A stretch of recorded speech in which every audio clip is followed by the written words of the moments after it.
है 7 दिसंबर, 11 को है गठबंधन। दुल्हन मोनी शर्मा का दिल से है ये अभिनंदन।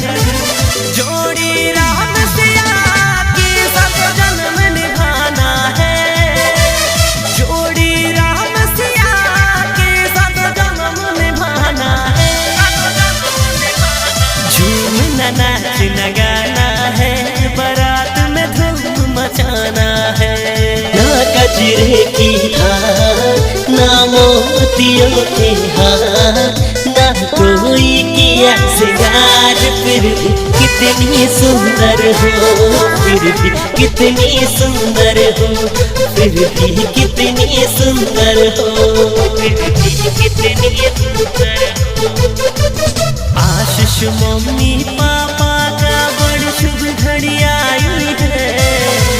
भाई शुभम सोनी साली जी को बधाई है।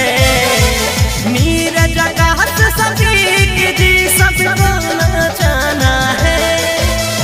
भीम प्रतीक भानु को ठुमका लगाना है। शुभम की भाभी लाना है, मिठाई सबको खिलाना है। बाराती बनकर जाना है, दुल्हनिया लेकर आना है। अमित नीशु और सूरज को खूब ठुमका लगवाना है।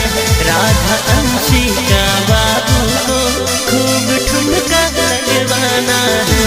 साली जी को नचवाना